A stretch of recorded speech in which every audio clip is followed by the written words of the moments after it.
शहबाज शरीफ हुकूमत को मदारिस बिल पर मौलाना फजल रहमान की सख्त नाराज़गी का सामना करना पड़ रहा है, क्योंकि हुकूमत इस बिल के मंजूर न होने का जिम्मेदार आसिफ अली जरदारी को करार दे रही है। लेकिन कल रात इसी हुकूमत की वफाकी काबीना के वजीर बराए मजहबी उमूर हैं चौधरी सालिक साहब, वो कह रहे हैं कि चंद पेचीदगियों मदारिस बिल को कानूनी शक्ल देने के लिए कुछ वक्त दरकार है।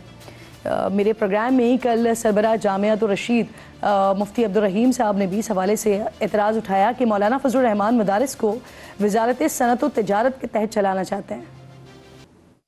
29 अगस्त 2019 को सब मदारिस का और हुकूमत का इस पर इत्तेफाक हुआ था। आइंदा से मदारिस वजारत तालीम के मातहत होंगे। फिर DGRE एक इदारा एक डिपार्टमेंट कायम हुआ वजारत तालीम के मातहत। इसके तहत 18,000 मदरसे अल्हम्दुलिल्लाह रजिस्टर हो चुके हैं। इसमें इस बिल में ऐसे अल्फाज उन्होंने डाले हैं जिससे 18,000 मदारिस के 22 लाख तलबा मुतासिर होंगे। तो ये हमारे लिए बहुत ही परेशानी की बात थी। अगर हुकूमत चाहे तो उन मदारिस को जो मौलाना फजल रहमान साहब के मातहत हैं उनको वजारत सनअत और तिजारत के मातहत करते, लेकिन जो मदारिस वजारत तालीम के मातहत हैं जिसको इसी के तहत होने चाहिए। मौलाना फजल रहमान साहब उन्होंने जो बात की है वो अपनी बात का खुद जवाब देंगे कि उनको क्या फवायद नजर आ रहे हैं सनअत और तिजारत।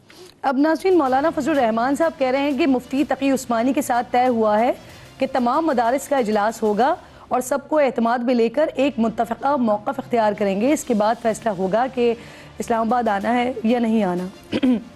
इसका मतलब है कि मौलाना साहब ने फ़िलहाल जो इस्लामाबाद मार्च का फ़ैसला है उसे मुलतवी कर दिया है।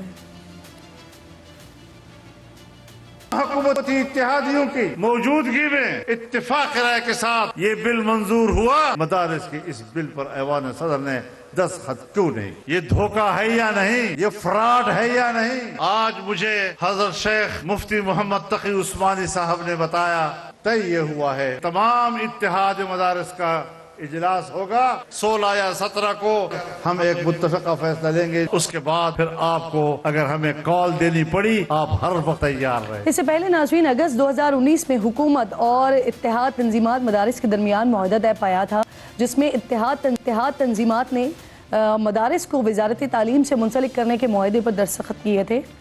इस मुआहदे के तहत ये तय पाया था कि मदारिस की रजिस्ट्रेशन को महकमा तालीम के मातहत लाया जाएगा। तमाम मदारिस के बैंक अकाउंट्स को मॉनिटर किया जाएगा। इस मुआहदे के बाद 18,000 से ज़ायद मदारिस इससे मुंसलिक हो चुके हैं। इस मुआहदे को मौलाना की रजामंदी भी हासिल थी। ये भी कहा जा रहा है कि FATF के तहत मदारिस अपने अकाउंट्स की तफसीलात शेयर करने के पाबंद हैं और मौलाना जो कानून चाहते हैं उसके तहत ये मुमकिन नहीं है। अलबत्ता इस सारे मामले में सवाल यह है कि बिल पर वोटिंग से पहले क्या हुकूमती इत्तेहादी जमातों को ये तमाम मसाइल मालूम नहीं थे और क्या मौलाना साहब बिल में तब्दीली करके इसे पास करवाने पर राज़ी हो जाएंगे?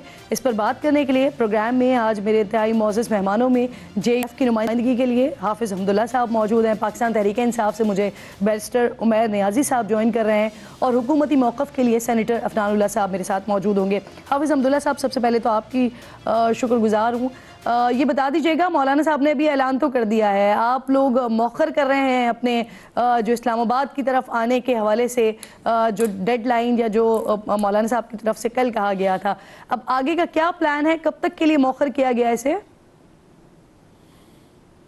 बिस्मिल्लाहिर्रहमानिर्रहीम, बहुत शुक्रिया। देखिए, जब से ये 26वीं आईनी तरमीम का सिलसिला शुरू हुआ तो 26वीं आईनी तरमीम की मंजूरी और दोनों ऐवानों से पास होने के वक्त उससे पहले 1 महीना मुसलसल मुशावरत होती रही। मौलाना साहब कराची गए, पीपल्स पार्टी की क़ियादत के साथ वहाँ बैठे, इत्तेफाक हुआ। फिर लाहौर आए, जाती उम्रा में मियाँ नवाज शरीफ साहब, गालिबन शहबाज शरीफ साहब भी वहाँ थे, मुस्लिम लीग की क़ियादत, पीपल्स पार्टी की क़ियादत जनाब आसिफ अली जरदारी साहब और बिलावल भुट्टो साहब, इन्हीं चीज़ों पर इत्तेफाक हुआ जिसमें मदारिस की रजिस्ट्रेशन के हवाले से बिल भी शामिल था। काफ़ी गुफ्तशनी के बाद, मुज़ाकरे के बाद, बास मुबासे के बाद फिर पार्लियामेंट में एक ऐवान दूसरे ऐवान से दोनों पास हुए और फिर ऐवान सदर चले गए। ये चीज़ें जब वहाँ गए तो ऐवान सदर में बाकी सब पर सदर साहब ने दस्तखत किए। मदारिस की रजिस्ट्रेशन के हवाले से जो बिल जो कानून था उसको मुस्तरद किया। पहले तो तातुल का शिकार रहा, मुख्तलिफ़ किस्म की वजूहात जो भी थी, आखिरकार जब बिलावल साहब आए मौलाना साहब के पास, हमें यकीन दिलाया कि इंशाल्लाह ये हो जाएगा, लेकिन 2 दिन के बाद सदर साहब ने उस कानून को मुस्तरद किया। अब क्यों मुस्तरद किया? ये वही कानून है, ज़रा मैं पस मंज़र बता दूँ, ये वही कानून है। सब मुझे इजाज़त दीजिएगा, मैं सवाल ले लीजिए फिर इसके साथ ऐड कर दीजिएगा। मुझे सिर्फ ये बता दीजिए, जिनके साथ आपने इत्तेफाक किया था ये सियासी जमातें हैं, लेकिन क्या वफाकुल मदारिस के साथ भी, तमाम उलमा के साथ भी इस पर इत्तेफाक हो गया था सर? नहीं, हम अपने तरफ से बात कर रहे थे। आज आपने जो मौलाना तक़ी साहब की बात की, तो ये वफाकुल मदारिस के सदर है ना, 5 तंजीमात का सदर है देव उमर मुफ्ती मुनीब रहमान, तो वो ऑन बोर्ड थे जब 2023 में PDM की हुकूमत थी, तो ये सारे ऑन बोर्ड थे। इनकी मुशावरत, मेरी बात तो सुनिए ना, मेरी बात तो सुनिए। जामियातुर रशीद वफाकुल मदारिस का हिस्सा नहीं है, मैं वफाकुल मदारिस की बात कर रहा हूँ। वफाकुल मदारिस में 23,000 मदारिस है, 5 या 6 तंजीमात है उसमें। इन सब ने, इन तंजीमात मदारिस ने बिल इत्तिफाक 2023 में जो बिल इत्तिफाक हुआ उस पर, उस हुकूमत में पीपल्स पार्टी भी थी, PDM की हुकूमत में JUI भी शरीक थी, और मियाँ शहबाज शरीफ साहब वज़ीर आज़म थे, मुस्लिम लीग की हुकूमत थी, लीडिंग सूरत और शक्ल उनकी थी। तो जब पार्लियामेंट में यही कानून आया, 1-2 ख़वानदगी हुई, फिर रोक दिया गया। क्यों रोका गया, ये तो एक अलग सवाल है। वही बिल जो 2023 में, उस वक्त न मुफ्ती अब्दुल रहीम साहब ने इतराज़ किया, न ताहिर अशरफी ने इतराज़ किया, वही 2023 वाला जो बिल है वो लाया गया। अभी इत्तिफाक हुआ उस पर 26वीं आईनी तरमीम के साथ कि इसके साथ उसको भी पास करेंगे। दोनों ऐवानों से पास हुआ, लेकिन ऐवान सदर से मुस्तरद किया गया। अब वहाँ उस तरफ से मुफ्ती अब्दुल रहीम साहब जो हमारे लिए काबिल एहतराम है, और ताहिर अशरफी की तरफ से कुछ और बातें की जा रही हैं, लेकिन यही चीज़ जो 2023 में PDM हुकूमत कर रही थी, उधर तो इनका इतराज़ नहीं था। अब कैसे इतराज़ पैदा हुआ? तो उस वक्त भी ये इतराज़ उठाना चाहिए था, जो आज जो इतराज़ उठा रहे हैं। कह रहे हैं आप, तो कल नासिर हुसैन शाह साहब कह रहे थे कि सदर साहब ने तो वो बिल देखा ही नहीं है, जो एतराज़ात उसके ऊपर उठाए गए हैं वो उनके अमले की तरफ से उठाए गए हैं। इस पर मैं मज़ीद आके बात करती हूँ आपसे, PTI इस वक्त क्या सोच रही है और हुकूमत क्या करने जा रही है, क्योंकि सिविल नाफरमानी की तहरीक की भी बात हो रही थी PTI की तरफ से, अब बाकायदा तौर पर हुकूमत से बैठने के लिए अग्री भी कर गए हैं। अफनान साहब आपकी तरफ आ रही हूँ। सर, ये जो मौलाना साहब ने 8 दिसंबर की आपको मदारिस बिल मंजूर करके सरकारी गज़ट जारी करने की डेडलाइन दी थी, लेकिन आज के दिन भी गुजर गया और मामला आगे नहीं बढ़ा और फिर वहाँ से ही मौखर हो गया है। तो कौमी असम्बली का इजलास सर 10 दिसंबर को बुलाया गया है, क्या इस हवाले से मौलाना साहब को लिया जाएगा एतमाद में? जी, बिस्मिल्लाहिर्रहमानिर्रहीम। देखें, हमारी कोशिश है कि हम ये जो इशू क्रिएट हुआ है मदारिस से रिलेटेड, इसको एमिकेबली रिजॉल्व करें और जो तमाम पार्टीज़ हैं जो उनके इश्यूज़ हैं उनको एड्रेस करें। उसके लिए हुकूमत कोशिश कर रही है और मैं उम्मीद करता हूँ कि आने वाले वक्त में ये इशू रिजॉल्व हो जाएगा और मौलाना फजलुर रहमान साहब के जो कंसर्न हैं उनको हम एड्रेस कर लेंगे। सही। अच्छा अफनान साहब, ये भी कंफर्म कर दीजिएगा, क्योंकि मामलात ये आ रहे थे, पीपल्स पार्टी की तरफ से कहा जा रहा था कि सदर साहब ने अभी बिल देखा नहीं है, उनके अमले ने उस पर एतराज़ात लगाए हैं, लेकिन अभी हमदुल्ला साहब ने इस बात को कंफर्म किया है कि सदर साहब ने इसके ऊपर एतराज़ किया है। तो ये क्या बिल आ गया है आपके पास वापस? इसको कंफर्म कर दीजिएगा। देखें, ये ऑफिशियली तौर पे तो वापस नहीं आया, क्योंकि अगर वो ऑफिशियली तौर पे वापस आ जाएगा तो फिर उसको सिर्फ जॉइंट सेशन के अंदर ही अप्रूव किया जा सकता है। इसका एक पूरा प्रोसेस है।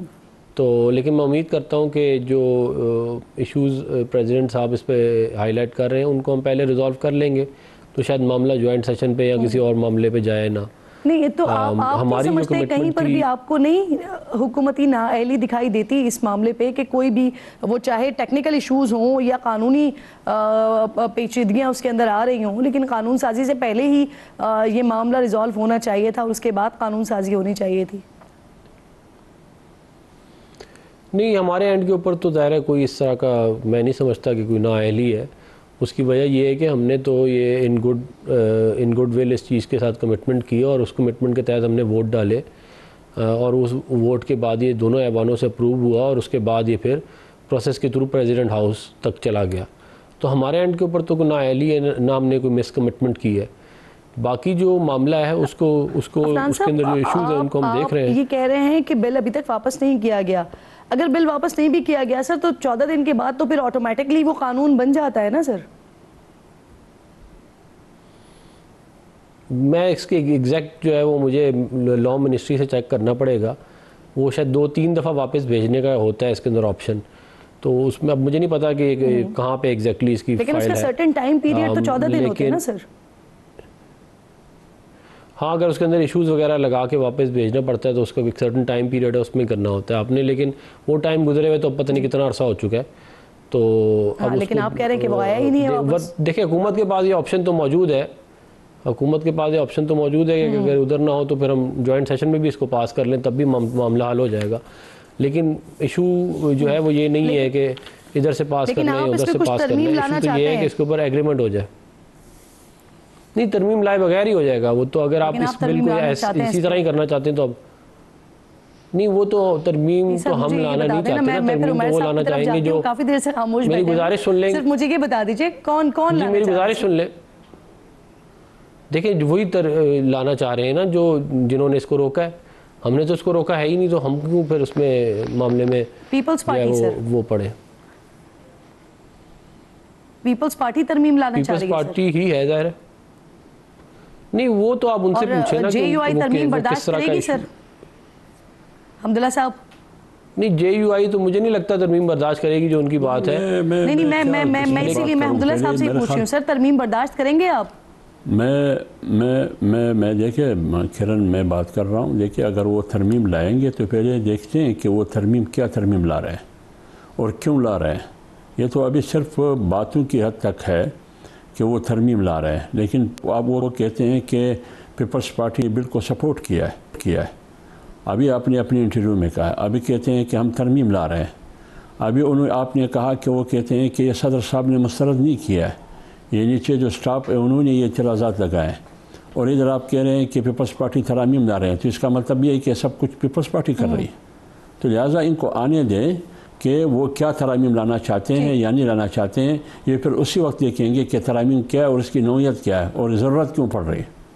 जी सर, 17 को क्या फ़ैसले हो सकते हैं इस पर मैं आपसे बात करूंगी, लेकिन उससे पहले मैं चाह रही हूँ ज़रा उमैर साहब काफ़ी देर से खामोश बैठे हुए हैं, तो पहले उनसे बात कर लें। उमैर साहब, बहुत शुक्रिया सर आपके वक्त के लिए भी, और आपने इतने पेशेंस का मुजाहरा किया उसके लिए भी। मुझे बताइए सर, आखिरकार आप लोग तहरीक-ए-इंसाफ जो है वो हुकूमत से मुज़ाकरात के लिए तैयार हो गई है, जो बात है, लेकिन क्या ये पैगाम मीडिया की हद तक है या इस पर बैकडोर राब्ते हो रहे हैं, इसकी कोशिशें भी हो रही हैं?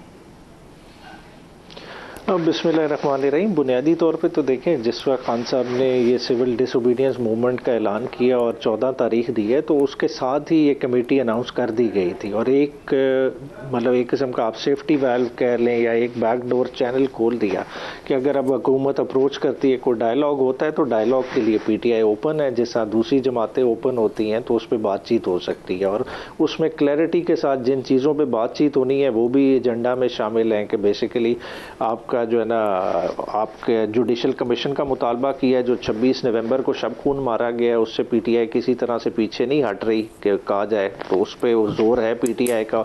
और जो असीरान जेल में है उनके हवाले से और 9 मई के हवाले से वही डिमांड्स हैं जो पहले की हैं। अगर अब हुकूमत वक्त इस पर रिसेप्टिव है, बात करना चाहती है, तो वो 5 रुकनी नाम खान साहब ने खुद तजवीज़ की हैं, वो इस पर बात कर सकते हैं, उनके पास मैंडेट है।